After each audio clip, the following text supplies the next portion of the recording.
I found out I was pregnant, but my mill told my husband that I might have cheated, since my mom is a single, desperate woman who gets around, so he packed my bags, kicked me out, and said to return in 9 months with our baby and a paternity test. 2 weeks later, he called me in tears after overhearing a shocking conversation Mill had on the phone and begged me to reconcile, but then I gave him this news. My husband, Clark, and I, both 27, are currently in the process of getting a divorce, and I just found out most of it is happening because his mother had been poisoning him against me. He and I started dating 4 years ago and got married 2 years back, and for the past year or so, we've been trying for a baby. But unfortunately, we haven't been very lucky there. In spite of our consistency, I haven't been able to get pregnant yet, and it has taken its toll on our marriage. Neither of us wanted to entertain the idea that maybe one of us was infertile, so we just kept trying, and we didn't discuss the pregnancy thing too much, but the frustration took form in other fights, so we would get into a lot of petty, irrelevant fights about small stuff recently.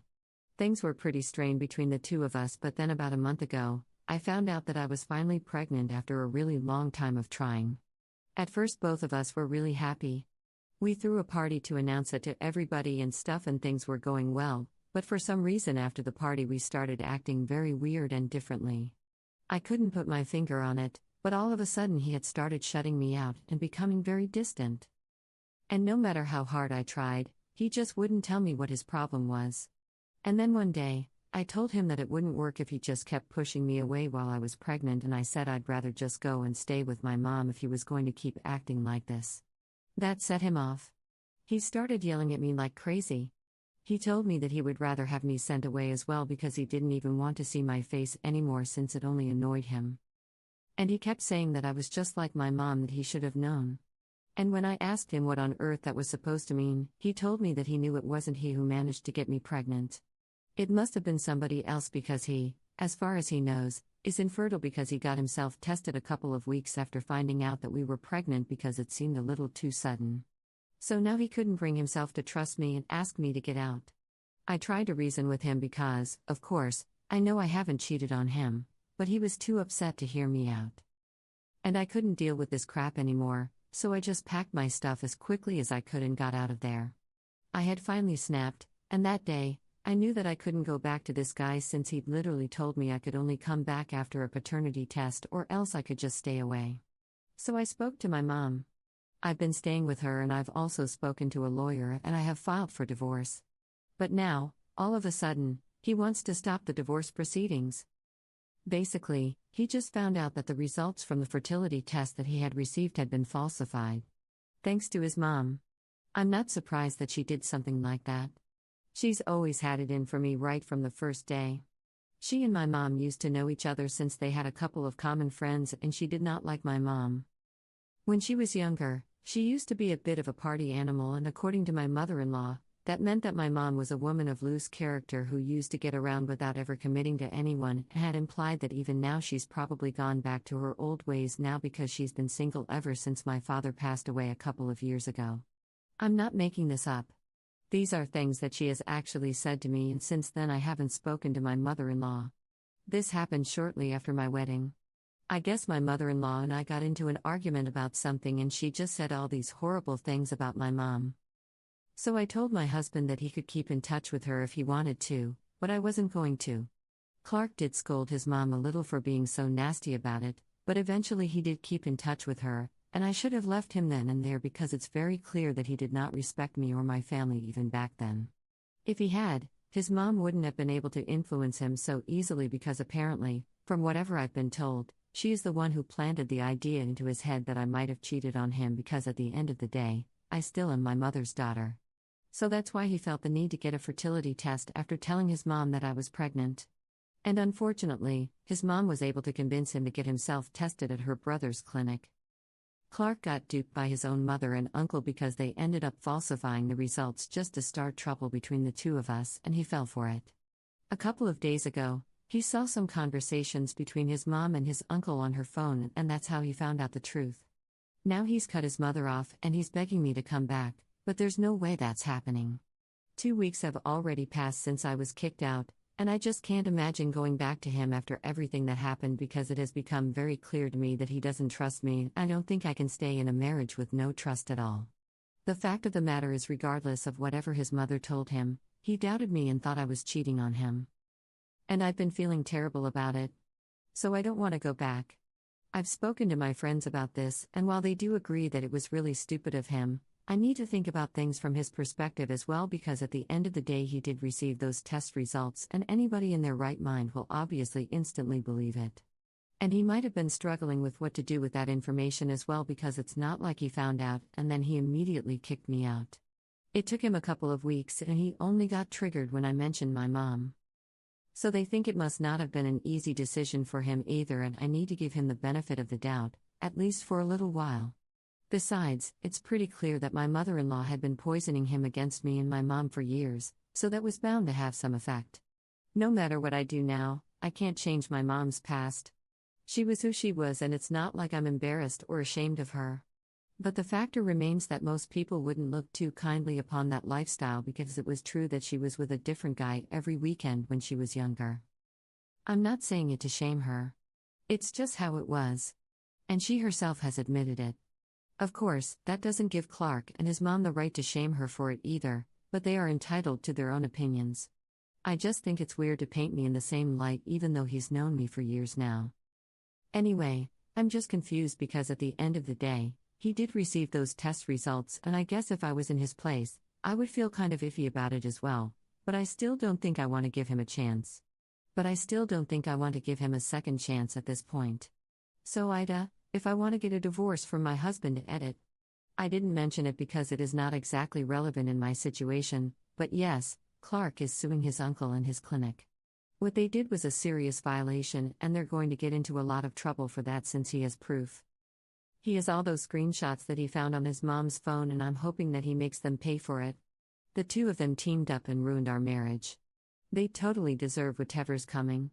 I find it shocking that his uncle risks so much to help his mom ruin our marriage, because I didn't think anybody from his family apart from his mom would be able to hate me so much. But I guess that's not how it is. Update: when it's been 2 weeks since my last update. I told Clark that I'm not coming back, and while I'm really sorry that he was followed by his own mother and uncle, I can't help it, because at the end of the day it's true that he doubted me even though I had never given him a reason to do that. He hadn't been fully transparent in our relationship either, because he hadn't told me a thing about the fertility test, and even back when he was fighting with me and accusing me of being just like my mom, I had tried to tell him that he could just get tested again because it must have been a mistake, or maybe he wasn't actually infertile anymore, because I was sure that the baby had to be his. I was sure on his behalf, but he didn't trust me enough and actually kicked me out when I was pregnant. On top of that, the things he had said about my mom were very disrespectful, and I was not going to tolerate that. My parents, regardless of how they used to be in the past before I was born, put an end to all their craziness and wild lifestyle for my sake and brought me up in the best way possible. My mom, she might have had her share of fun when she was younger, and maybe she didn't like the idea of commitment back then, but that was her choice, and I refuse to be ashamed of her for that, and at the same time neither do I like the implication that I'm the same way, especially given the fact that I've been married to him for 2 years. And I was the one who said that I wanted to start trying for a baby.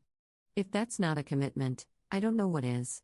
Anyway, the bottom line was that he had no respect for my family, and he had no respect for me either, so I was not going to entertain the idea of going back to him. Now, he could just sit and regret whatever he had done. It was not going to change anything. After sending him that text, I blocked him so he wouldn't be able to get back to me. For a couple of days, nothing happened, so I thought that maybe he had accepted his fate. But then, about 5 days after that message, he sent me a text from a different number saying that he really wanted to meet me and talk to me because he knew that we could work it out, and he did not want to give up on our marriage so easily, especially right now when I was about to become a mother. Ordinarily, I wouldn't have replied to that message, but the way he phrased it was very hypocritical, and I didn't like that because I was about to become a mother even when he had kicked me out back then. It hadn't occurred to him because he was too busy thinking about himself and whatever nonsense his mom had been feeding him. And now, just because it's convenient for him, he thinks that he can ask me to come back and I'm gonna follow. So I just replied to him saying that it was very hypocritical of him to bring these things up, especially when he didn't care about any of it just a couple of weeks ago. I was about to block him again, but before I could do that, he replied to me saying he knew that he had messed up, but he was also going through a lot right now because he had just realized that his own family had ruined his marriage and I needed to cut him some slack. I couldn't believe that. Even after everything that had happened, he was still so ready to believe that he was the victim in the situation, as if he had no free will of his own. So, I ended up calling him on the phone number because I really wanted to give him a piece of my mind, and I didn't care if that was going to make the drama worse. I just wanted to vent out my feelings. When he picked up, I immediately put him on blast. I told him that it was not just his family who had ruined his marriage. He also had a huge role to play in that. Without his consent, none of this could have happened, and he can't stay in denial of that. His mom was able to mislead him into believing that I might have cheated on him because in his head, he could be misled. If he had trusted me the way I trusted him, he never would have even entertained that idea and would have spoken to me instead of going and getting a fertility test conducted and then kicking me out without even explaining anything to me. That's how healthy marriages work. People talk to each other instead of shutting each other out. So it was really weird of him to blame his family for everything when he himself was equally at fault. He tried to interrupt me and defend himself several times, but I did not let him speak at all. I just told him that it was pathetic that even after all this, he still believed that he was a victim when he was just as bad as the rest of his family. For no reason at all, he had already been suspecting me, and his mom was just able to use that against us. It was his own insecurity and paranoia that ruined our marriage, and he can't run away from that fact. After having said all that, I finally hung up. Now, I don't care what happens. I feel a lot better because I was able to get that off my chest. Update 2. Hey! It's been 3 weeks since my last update, and the divorce has been going pretty smoothly, so I haven't had much to say. Ever since that last phone call, Clark and I have had no conversations apart from when we have to interact through our lawyers. But on a one-on-one basis, we've just been steering clear of each other. I know that he has filed a lawsuit against his uncle and his fertility clinic. So with that and plus the divorce, I'm guessing that he pretty much has his hands full. We haven't even spoken about the child custody arrangement yet, but I'm guessing that we can put it off until our baby is finally born. I haven't really decided what I want to do about that because, honestly, I would much rather have my baby with me at all times, but my mom thinks that that would be unfair. At the end of the day, regardless of how he was as a husband, he might prove to be a good father. And if there's any chance that our baby can have a good normal life in spite of the current circumstances, I should take that chance. So I don't know. I might have to share custody with him, but I know for a fact that when the baby is too young, I'm gonna be able to spend as much time as I want with him or her. For now, that's my only consolation. My mom has been taking me to all the doctor's appointments, and things have been going smoothly with the pregnancy as well, which I'm really thankful for because I've been quite worried that all this stress was going to take its toll on my body and somehow affect the pregnancy. But I guess my baby and I are made of stronger stuff than I thought, so things are going well for now. Even then, all that said and done, I do find myself feeling quite disappointed occasionally that my baby is not going to have the kind of life that I had. I know that lots of babies are born into divorced families and they turn out completely fine. I don't have anything against the idea, but I don't know. I just hope that maybe my baby would have both parents working as a team. So I do feel bad about the divorce, but it's too late to turn back now, and even if it wasn't, I don't think it would be a good idea because clearly, Clark and I don't work well together. I think my baby would rather have 2 good parents who work separately than one bad team screwing everything up. At least that's what I tell myself so that I don't feel too disappointed about what's going on because the guilt is real. I feel like I'm taking away my chance at having my baby's happiness or something. It's weird because I know that I'm technically doing the right thing for all of us, but I don't know. It's not that easy. Update 3. Hi. So in my last update, I had been talking about sharing custody with Clark. And now that we are almost at the end of the month waiting period before our divorce can be finalized, he asked to speak to me in person after our meeting today without our lawyers. I agreed because I knew that this was going to be about the custody arrangement. And once we were seated in the nearby coffee shop, he told me that keeping the divorce and all our disagreements aside, we still had to come to a common ground about how we would raise our child. He said that we could take a breather for a couple of months because we just got done with the divorce and everything, and then we could start discussing the custody arrangement. But before that, he just wanted to speak to me in person so we could see if we were both on the same page or not so as to avoid any complications in the future. I told him what I wanted, that I wanted the baby to spend the most time with me in the initial stages because I felt like at that time, the presence of the mother was most important and he could keep visiting me whenever he wanted to. I was not going to stop him, and he could spend as much time as he wanted to with the baby.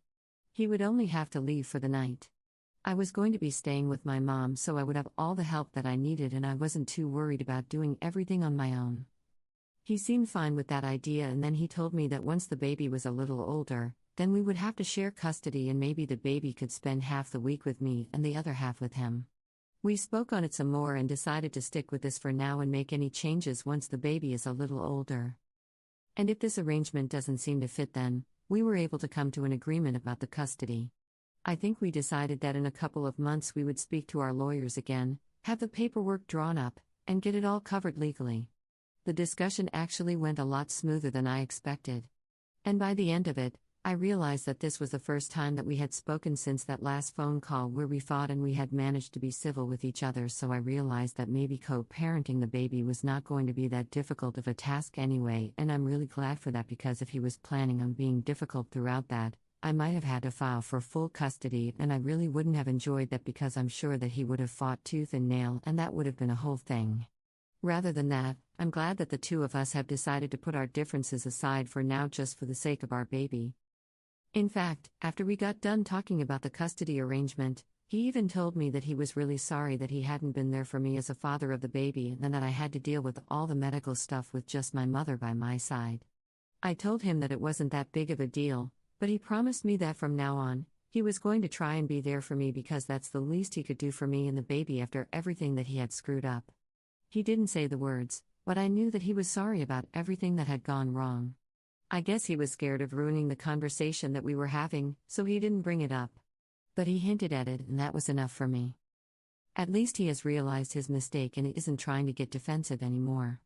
Maybe later on, he'll actually apologize, but for now, this is good enough. He has also told me how things with his lawsuit against his uncle are going, and I know he's going to win a significant amount of money from that lawsuit, half of which he has already committed to me as child support. So for my sake and the baby's sake, I really hope that he wins. And also because it's what should happen. I really can't wait to see his uncle and his mom lose, because they totally deserve it. My anger against Clark has pretty much faded away, because I think whatever has happened, it's done with.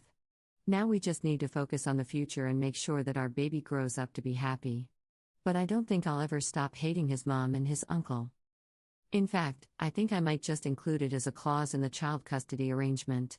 I don't want my baby anywhere near that arrangement. I don't want my baby anywhere near that woman and her brother. She doesn't deserve to be the grandma of the child whose life she tried to ruin. That's not gonna happen, not on my watch at least. My baby will only have one grandma, and that's going to be my mom. And if Clark has a problem with it, I might just go full custody anyway. But whatever. That's for me to worry about in the future. Right now, I just want to take a break, because I've just come out of a very stressful situation. Update 4. Hi. It's been 2 months since my divorce was finalized, and I'm currently nearing my 3rd trimester, so things are getting pretty heavy. So far, Clark has lived up to whatever he had promised when we went out for coffee, and has been pretty diligent in attending his appointments with me. He has also been coming over quite frequently since the baby has started kicking, and he wants to interact with the baby, which he's welcome to do. First couple of times that he came over, my mom steered clear of him for obvious reasons, because she knew whatever him and his family believed about her, and it was quite disrespectful. So she did not want to interact with him. But by the 3rd time he came over, he actively sought her out and apologized to her and told her that he was really sorry for falling for whatever his mom had been feeding him, and he knew that whatever he had believed about her was wrong. And he was really ashamed of himself for allowing his mom to get into his head. He also apologized to me on the same day and told me that even though he knew that we couldn't go back to the way we used to be, he would at least like for all of us to put our differences aside. And now that he was openly addressing the problems, he wanted just one chance from all of us to prove that he was not a horrible guy, that he had just been misguided, and I didn't see the harm in that. We would have to co-parent our baby together anyway, so I had pretty much already forgiven him and didn't hold any grudges. And my mom also seemed fine with it, so that was great. So that was that. Recently, I also spoke to him about what I had been thinking, and I told him I did not want his mom or his uncle anywhere near our baby at any point in time, even if he decided to patch things up with them in the future. And I wanted that in writing in the child custody arrangement. I thought that I was going to find it difficult to get him to agree to that, but luckily, he didn't put up much of a fight. In fact, he didn't put up a fight at all. He just told me that he could understand where that was coming from and he was completely fine with it because right now, he's not on speaking terms with either of them.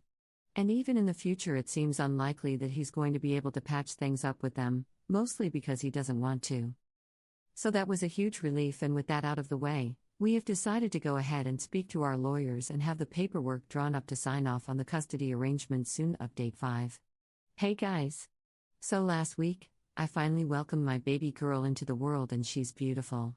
The labor was so long that I almost lost count, but thankfully, my mom was there with me every second and even Clark showed up at the hospital as soon as I went into labor. When they finally handed over my daughter to me, it was all totally worth it. For the past couple of days, Clark has been staying with us and has been helping me and my mom out with everything. He's been sleeping on the couch and hasn't complained about anything, and I'm really grateful that he's here to help out. He seems very happy and excited about being a father.